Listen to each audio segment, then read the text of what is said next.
रुकिए, एक पल के लिए रुकिए। अभी जो मैं आपको बताने वाला हूं वो किसी धर्म ग्रंथ की कोई साधारण कहानी या कोई उपदेश नहीं है। यह गरुड़ पुराण का वो कड़वा और खौफनाक सत्य है जो हजारों सालों से हमसे छुपाया गया था।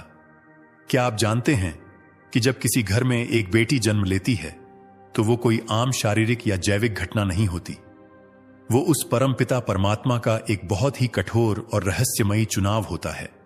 लेकिन भगवान किस पिता को, किस मां को और किस घर को एक बेटी के लिए चुनते हैं? और सबसे डरावना सवाल, क्या आपका घर, क्या आपके कर्म उस चुनाव के लायक थे? आज हम गरुड़ पुराण के उन पन्नों को खोलेंगे जो आपको बताएंगे कि आखिर बेटियां किस घर में आती हैं और क्यों एक बेटी के जन्म लेते ही उस घर की रुकी हुई किस्मत अचानक से खुल जाती है। इस वीडियो को बहुत ध्यान से देखिएगा, क्योंकि अंत में गरुड़ पुराण का जो सत्य आपके सामने आएगा वो आपकी जिंदगी और आपके परिवार को देखने का पूरा नजरिया हमेशा के लिए बदल देगा।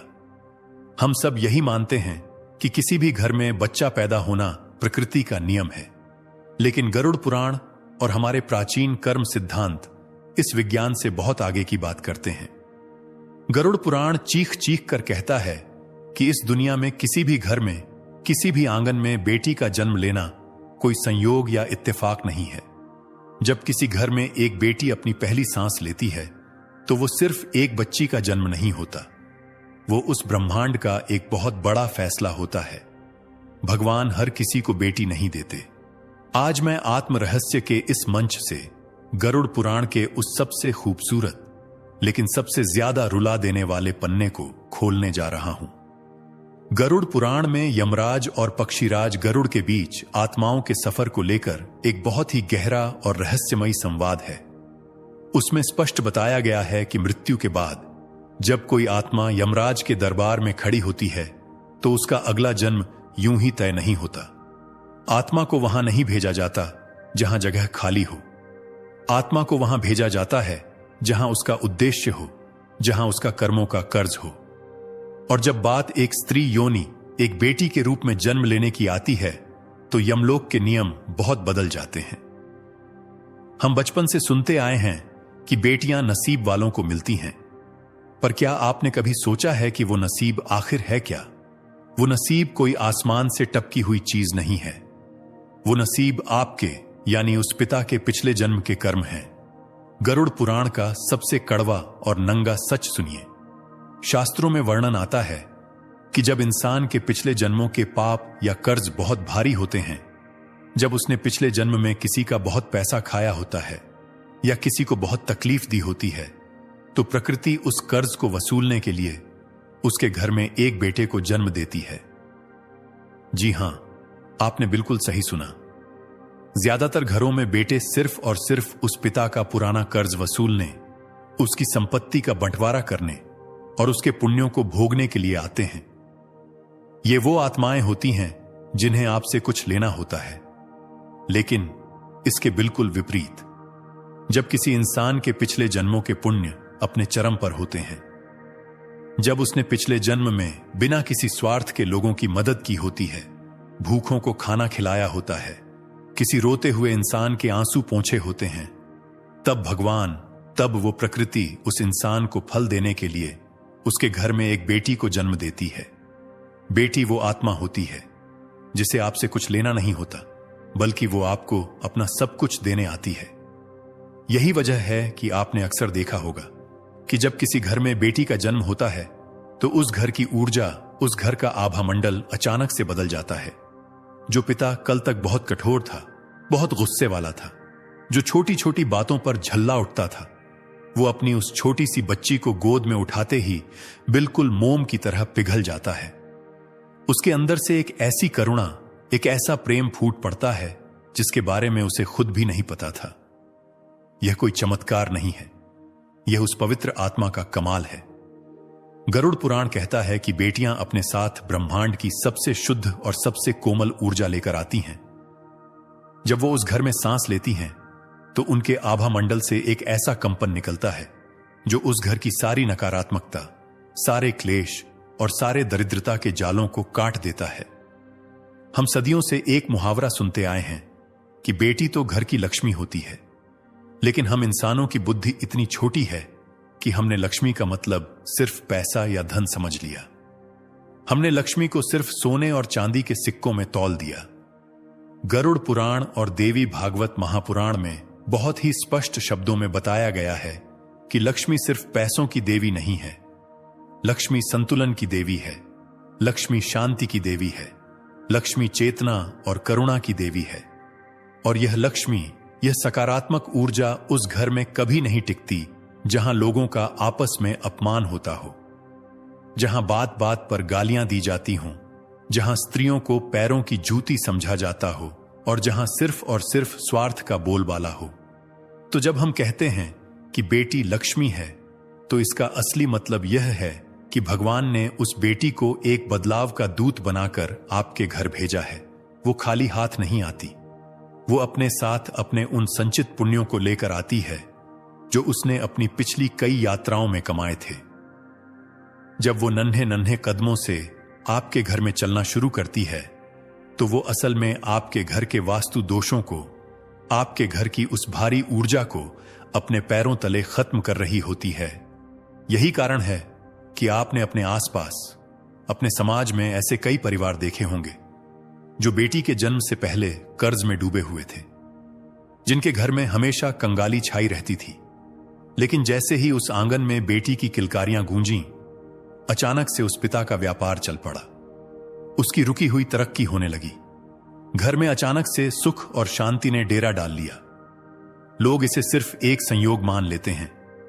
लोग कहते हैं कि अरे बच्चे के पैर शुभ हैं, पर हकीकत में शास्त्र इसे पुण्यों का हस्तांतरण मानते हैं। उस बेटी की पवित्र आत्मा अपने पिता के कष्टों को देखकर अपने पुण्यों का एक हिस्सा अपने पिता के आभा मंडल में डाल देती है। वो अपने भाग्य से, अपनी किस्मत से उस पूरे परिवार को पालने लगती है।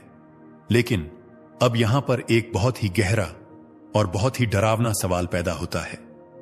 अगर बेटियां सच में इतनी पवित्र होती हैं, अगर वो पुण्यों का फल होती हैं, तो फिर आज के समाज में कई घरों में बेटियों के जन्म पर मातम क्यों मनाया जाता है?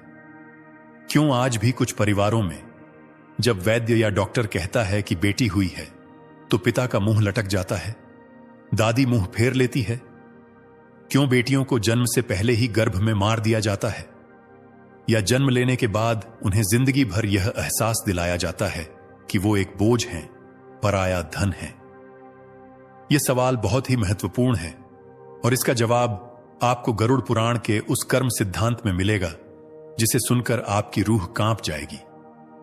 शास्त्रों में वर्णन आता है कि यमलोक से जो आत्मा धरती पर आने के लिए निकलती है, वो मां के गर्भ में आने से पहले ही उस परिवार की, उन माता पिता के विचारों की ऊर्जा को महसूस कर लेती है। अगर उस परिवार के मन में डर है, अगर उनके अंदर बेटी को लेकर लालच है कि दहेज देना पड़ेगा, अगर उनके मन में स्त्री के प्रति कोई सम्मान नहीं है, तो कोई भी उच्च कोटि की आत्मा, कोई भी शुद्ध और पवित्र आत्मा उस गर्भ में प्रवेश नहीं करती। वो आत्मा उस गंदे आंगन से वापस लौट जाती है। और फिर उस घर में कौन जन्म लेता है? उस घर में जन्म लेती है एक ऐसी आत्मा जो पिछले जन्म में उसी परिवार की कोई बहुत बड़ी दुश्मन रही हो। गरुड़ पुराण कहता है कि जब आप एक बेटी को, एक स्त्री को बोझ समझते हैं, तो आप असल में अपना ही विनाश बुला रहे होते हैं। लेकिन कभी कभी इस नियम का एक अपवाद भी होता है, एक ऐसा सच जो आपकी आंखों में आंसू ला देगा। कभी कभी बहुत ही पुरानी सोच वाले, बहुत ही कठोर और लालची परिवारों में भी एक बहुत ही शुद्ध और पवित्र बेटी जन्म ले लेती है। वो उस घर में आती है जहां उसे प्यार नहीं मिलता, जहां उसे बेटों के बराबर हक नहीं मिलता। ऐसा क्यों होता है? गरुड़ पुराण के अनुसार ऐसी बेटियां साधारण आत्माएं नहीं होती। ये परिवर्तनकारी आत्माएं होती हैं। ये सबसे शक्तिशाली आत्माएं होती हैं। ये उस घर में इसीलिए नहीं आती क्योंकि वो घर अच्छा है। ये उस घर में इसलिए आती हैं ताकि उस घर के अंधेरे को चीर सकें। जैसे एक दीपक को अगर आप अंधेरे कमरे में रख दें, तो वो दीपक यह शिकायत नहीं करता कि यहां कितना अंधेरा है। वो दीपक चुपचाप जलकर उस कमरे को रोशन कर देता है। ठीक वैसे ही ये कोमल सी बेटियां अपने स्वभाव से, अपनी मुस्कान से, अपने निस्वार्थ प्रेम से और अपनी जिद से उस कठोर पिता के हृदय को बदल देती है। वो उस पत्थर दिल दादा दादी के दृष्टिकोण को बदल देती है। वो उस घर में पैदा होती हैं जिसे बदलना असंभव लगता था, और वो उस पूरे परिवार की चेतना को, उनके सोचने के तरीके को जड़ से उखाड़कर एक नया रूप दे देती है। ये बेटियां उस परिवार के लिए एक परीक्षा भी होती हैं और एक वरदान भी। अब सुनिए वो सबसे गहरा रहस्य जिसका इंतजार आप इस वीडियो की शुरुआत से कर रहे थे। क्या वो बेटी जो आज आपके घर में है, जो आज आपके गले लगती है, क्या वो सिर्फ एक संयोग है? गरुड़ पुराण की गहराइयों में अगर आप उतरेंगे तो आपको पता चलेगा कि मृत्यु के बाद आत्मा की यात्रा बहुत जटिल होती है। हर जन्म एक कर्ज है, एक अधूरा संबंध है, और यह बात बहुत संभव है, बिल्कुल मुमकिन है कि आज जो बेटी आपके आंगन में खेल रही है वो पिछले किसी जन्म में आपकी मां रही हो। जरा सोचिए, पिछले जन्म में जब आप एक बच्चे थे तो आपकी मां ने अपना पेट काटकर आपको खिलाया था। उसने अपनी रातों की नींद खराब करके आपको सुलाया था। उसने बिना किसी स्वार्थ के अपना सब कुछ आप पर लुटा दिया था। पर जब वो बूढ़ी हुई तो शायद आप उसकी वो सेवा नहीं कर पाए, शायद आप उसका वो कर्ज नहीं चुका पाए। तो प्रकृति ने, उस कर्मों के गणित ने, उस अधूरे प्यार को, उस बिना स्वार्थ के रिश्ते को पूरा करने के लिए उसी आत्मा को इस जन्म में आपकी बेटी बनाकर आपके घर भेज दिया, ताकि अब आप एक पिता के रूप में उसकी हर वो ख्वाहिश पूरी कर सकें जो आप पिछले जन्म में नहीं कर पाए थे, ताकि वो संबंध, वो ऊर्जा अपना संतुलन पा सके। आत्माएं बदलती नहीं हैं, सिर्फ शरीर बदलते हैं, सिर्फ रिश्ते बदलते हैं। इसलिए कहा जाता है कि बेटी केवल आपके वर्तमान की संतान नहीं है, वो आपके अतीत का हिसाब है और आपके भविष्य का विस्तार है। अब एक ऐसा प्रश्न जो हर उस इंसान को अंदर तक झकझोर देगा जो बेटियों को लड़कों से कम आंकता है। यदि बेटी का जन्म कर्मों से जुड़ा है, यदि वो अपने साथ आपके घर में पुण्यों का भंडार लेकर आती है, यदि वो आपके घर की दरिद्रता मिटाने आती है, तो क्या उस बेटी को कमतर समझना, क्या उसकी पढ़ाई पर खर्च न करना, क्या उसे जन्म से ही पराया समझना, स्वयं अपने ही भाग्य को, अपनी ही किस्मत को लात मारना नहीं है। जब आप एक बेटी को अस्वीकार करते हैं, जब आप उसकी आवाज को दबाते हैं, जब आप उसे उसके भाई से कम प्यार देते हैं, तो आप सिर्फ एक सामाजिक बुराई नहीं कर रहे हैं, आप एक बहुत बड़ी आध्यात्मिक मूर्खता कर रहे हैं। आप उस पुण्य को, उस देवीय ऊर्जा को अस्वीकार कर रहे हैं जो भगवान ने खास आपको चुनकर आपके घर भेजी थी। गरुड़ पुराण साफ कहता है कि जो इंसान अपनी बेटी के आंसुओं का कारण बनता है, जो उसकी आजादी को छीनता है, उसके पुण्यों का नाश तुरंत शुरू हो जाता है। ऐसे घर से लक्ष्मी और शांति हमेशा के लिए विदा ले लेती है, और फिर उस घर में सिर्फ क्लेश, बीमारियां और दरिद्रता ही बचती है। गरुड़ पुराण का कर्म सिद्धांत हमें यह भी बताता है कि हर आत्मा जो एक बच्चे के रूप में धरती पर आती है, वो अपने साथ 3 चीजें जरूर लेकर आती है। पहली, अपने पूर्व जन्म के संस्कार, दूसरी, अपने अधूरे कर्मों का हिसाब, और तीसरी, एक उद्देश्य।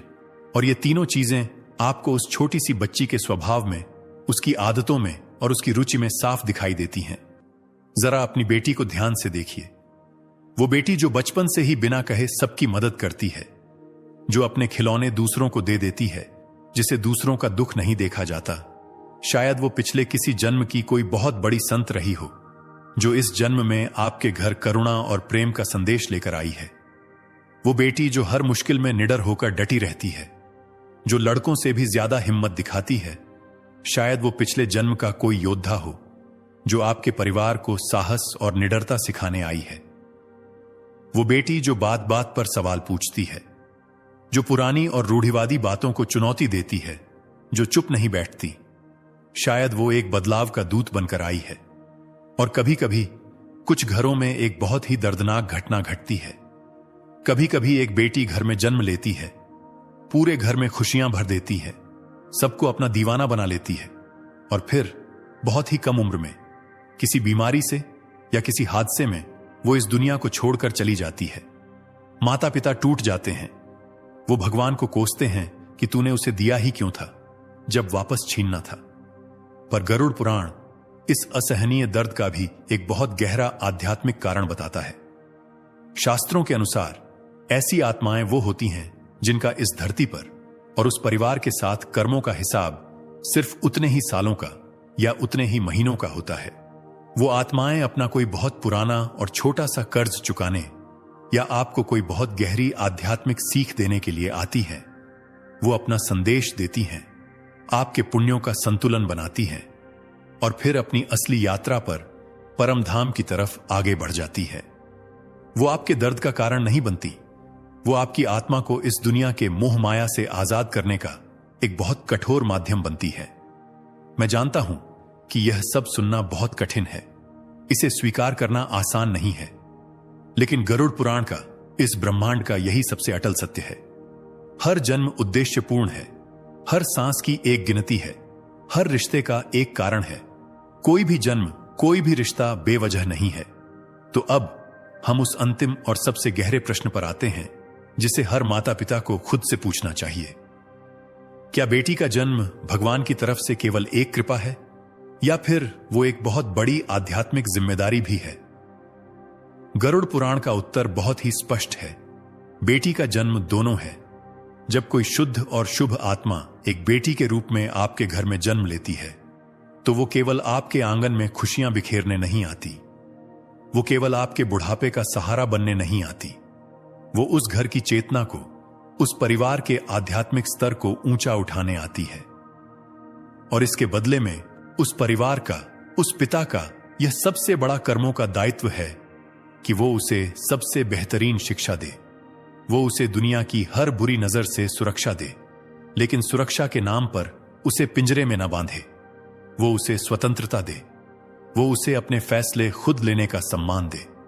यदि किसी घर में बेटी का जन्म तो बहुत खुशियों के साथ होता है, पर बड़ी होने पर उसे अपने ही भाई के समान अधिकार न मिले, यदि उसके सपनों को, उसकी पढ़ाई को यह कहकर छोटा कर दिया जाए कि तुझे तो दूसरे घर जाना है, यदि उसकी आवाज को अनसुना किया जाए, तो गरुड़ पुराण के अनुसार वो घर, वो पिता उस महान आध्यात्मिक अवसर को हमेशा के लिए खो देता है जो भगवान ने उसे दिया था। वो अपने पुण्यों को खुद अपने हाथों से आग लगा देता है। गरुड़ पुराण हमें यही सिखाता है कि जन्म लेने वाली आत्मा और उस परिवार के बीच एक बहुत ही सूक्ष्म और पवित्र अनुबंध होता है।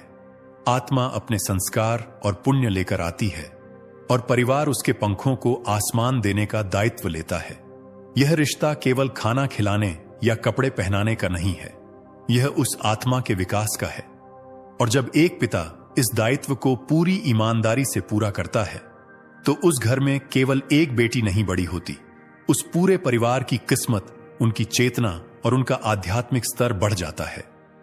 मित्रों, आज हमने आत्म रहस्य के इस सफर में एक बहुत ही लंबी और गहरी यात्रा की है। आज हमने गरुड़ पुराण के उन पन्नों को खोला है जो बताते हैं कि बेटी का जन्म केवल एक शारीरिक घटना नहीं है, वो आत्माओं की उस अनंत यात्रा का एक बहुत ही खूबसूरत अध्याय है। हमने जाना कि बेटियां केवल संतान नहीं हैं, वो संस्कार हैं। वो केवल एक रिश्ता नहीं है, वो एक दिव्य ऊर्जा है जो दरिद्रता को भस्म कर देती है। कोई भी जन्म संयोग नहीं होता। हर आत्मा अपने पूर्व जन्म के कर्मों के अनुसार अपना घर चुनती है। और जब एक बेटी आपके घर को चुनती है तो वो अपने साथ एक मौका लेकर आती है, आपके अंदर के प्रेम को जगाने का मौका, आपकी कठोर सोच को बदलने का मौका और आपके परिवार को भीतर से मजबूत करने का मौका। अपनी बेटी का सम्मान करना केवल मीठे शब्द बोलने से नहीं होता, उसे शिक्षा देना, उसे अपने पैरों पर खड़े होने की ताकत देना, उसे अपनी जिंदगी के निर्णय लेने का साहस देना और उसके सपनों को अपना सपना समझना, यही उसका सच्चा आदर है। और यकीन मानिए, जिस घर में नारी का, बेटियों का यह आदर होता है, वहां केवल बेटियां मुस्कुराती नहीं हैं, वहां साक्षात लक्ष्मी और नारायण निवास करते हैं। यदि आपके घर में एक बेटी है तो आज रात उसे सोते हुए देखिएगा और अपने दिल पर हाथ रखकर भगवान का शुक्रिया अदा कीजिएगा, क्योंकि इस पूरे ब्रह्मांड में भगवान ने आपको चुना है। और यदि आपके घर में बेटी नहीं है तो सड़क पर, समाज में दिखने वाली हर बेटी को, हर स्त्री को वो सम्मान दीजिए जो उसे मिलना चाहिए, क्योंकि आपका यही सम्मान, आपकी यही पवित्र नजर अगले जन्म में आपका भाग्य तय करेगी। बेटी उस परमपिता परमात्मा का सबसे खूबसूरत उपहार है और उस उपहार की रक्षा करना हमारी सबसे बड़ी आध्यात्मिक जिम्मेदारी है। अगर आज गरुड़ पुराण के इस सच ने, इस कथा ने आपके दिल के किसी तार को छुआ हो, अगर आपकी आंखों में एक पल के लिए भी नमी आई हो, तो एक छोटा सा काम जरूर कीजिएगा। यह वीडियो अभी इसी वक्त उस इंसान को साझा कीजिएगा जिसके घर में एक बेटी है। उस पिता को भेजिएगा जो दिन रात अपनी बेटी के लिए मेहनत करता है, और उस इंसान को भी भेजिएगा जिसे शायद आज यह सत्य सुनना बहुत जरूरी है। और हां, नीचे टिप्पणी में पूरे गर्व के साथ, अपने दिल की पूरी सच्चाई के साथ लिखिएगा, बेटी मेरा वरदान है, ताकि ब्रह्मांड की उस ऊर्जा तक आपका यह संदेश पहुंच सके।